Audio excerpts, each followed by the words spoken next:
जय श्री कृष्णा दोस्तों। हर हर महादेव। कैसे हैं आप सब? स्वस्थ और सुरक्षित होंगे। दोस्तों, सावन का बहुत ही पवित्र माह चल रहा है और ये माह पूरा भोलेनाथ के पूरे परिवार की पूजन, माँ पार्वती की, गणेश जी की, कार्तिकेय की और स्वयं भोलेनाथ की पूजन के लिए बहुत ही मंगलकारी माना जाता है। इस माह में आप अवश्य भोलेनाथ को जल समर्पित करें, माँ पार्वती को पुष्प समर्पित करें और श्री गणेश को दूबा।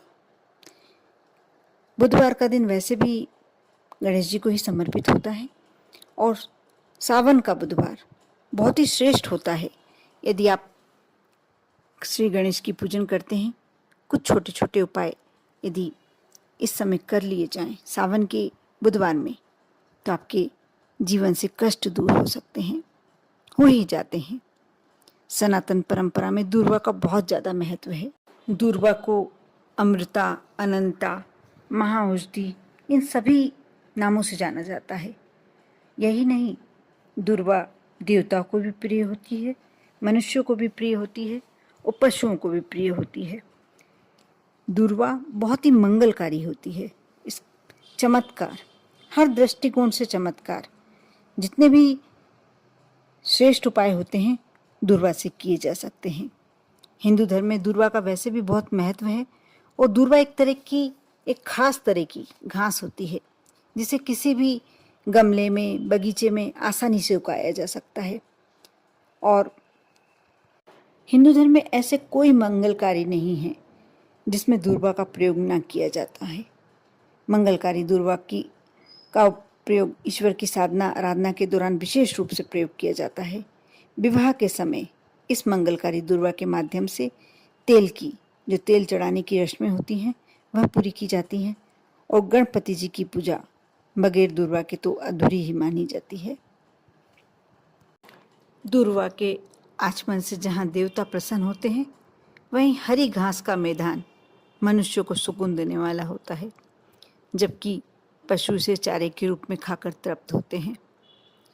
शुभता का प्रतीक दूर्वा का महत्व और उससे जुड़े उपाय क्या हो सकते हैं? दूर्वा की खासियत यह है कि ये पैरों से दबाए जाने और रगड़ खाने के बाद भी और सभी विपरीत परिस्थितियों में भी हरी भरी रह सकती है। इसके पीछे ऐसी मान्यता है कि समुद्र मंथन के समय जब देवता अमृत कलश को राक्षसों से बचाकर ले जा रहे थे, उसमें से कुछ बूंदें पृथ्वी पर उगी हुई दूर्वा यानी घास पर गिर गई थी। यही कारण है कि इसे नष्ट करने के बाद भी ये पुनर्जीवित हो जाती है। और पंचदेवों में से प्रथम पूजनीय गणपति जी की साधना में दूर्वा का विशेष प्रयोग किया जाता है। यदि आप आर्थिक संकट से गुजर रहे हों और गणपति के आशीर्वाद के साथ धन की देवी माता लक्ष्मी जी की भी कृपा पाना चाहते हैं, तो गणेश चतुर्थी के दिन या बुधवार के दिन, बुधवार का प्रत्येक बुधवार आप ये कार्य कर सकते हैं। पूरी श्रद्धा और विश्वास के साथ भगवान गणेश जी को 5 दूर्वा में 11 गांठ लगाएं और फिर चढ़ाएं। गणेश जी को दूर्वा चढ़ाती समय, समर्पित करती समय इस मंत्र का जाप करें। श्री गणेशाय नमः दूर्वा कुरान समर्पयामि। इस मंत्र का यदि आप जाप करते हैं तो भगवान श्री गणेश दूर्वा स्वीकार कर लेते हैं और आपकी धन संबंधी समस्या दूर कर देते हैं। पूजा पाठ में प्रयोग लाने जाने वाली मंगलकारी दूर्वा मनोकामना पूर्ति के लिए भी विशेष उपाय कर सकते हैं। यदि आप किसी बड़ी मनोकामना को शीघ्र ही पूरा करना चाहते हैं तो दूर्वा को गाय के दूध में लेप बनाकर तिलक लगाएं। इस उपाय से आपके कार्य तो सफल होंगे ही होंगे। यदि कोई आपका बहुत शत्रु है, आपसे द्वेष रखता है और आपको हानि पहुंचाने की मंशा रखता है, आप उसके समक्ष इस तिलक को लगाकर जाते हैं तो वह भी आपसे दोस्ती का भाव रखने लगेगा, मित्रता का भाव रखने लगेगा। आप जिसको अपने वशीकरण में लेना चाहते, वश में करना चाहते हैं, आप इस तिलक को लगाकर उससे मिलें। धीरे धीरे धीरे धीरे वह आपसे प्रभावित होकर और आपकी बात मानने लगेगा, आपके वश में हो जाएगा। लेकिन करना अच्छी ही भावना से है, कभी गलत भावना से आप यह प्रयोग ना करें। बुधवार के दिन गाय को हरी घास खिलाने से घर की कलह दूर होती है और परिवार के सदस्यों के बीच में आपसी सामंजस्य के साथ प्रेम बढ़ता है। इसके साथ साथ जिन लोगों की शादी तय नहीं हो पा रही है, जिनका विवाह संपन्न नहीं हो पा रहा है, वह बुधवार के दिन गणपति जी को लाल सिंदूर चढ़ाएं और उनकी सूंड से थोड़ा सा पान की जो टहनी होती है उससे लेकर और उस सिंदूर को अपने मस्तक पर लगाएं। इससे बहुत ही जल्दी उनके विवाह के योग बनने लगेंगे।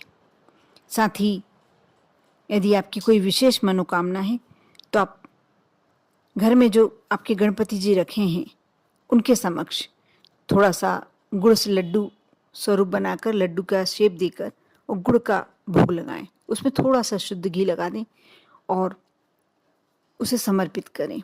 आप देखना बहुत जल्दी आपकी मनोकामना पूर्ण होगी। कर देखें। लेकिन सारे उपाय, जो भी उपाय आप कर रहे हैं, बस विश्वास बनाए रखें। विश्वास और श्रद्धा के साथ यदि आप यह उपाय करते हैं, आपको अवश्य हर कार्य में सफलता मिलेगी। कर देखिए। आप पर और आपके पूरे परिवार पर भोलेनाथ की कृपा हमेशा बनी रहे। ओम नमः शिवाय।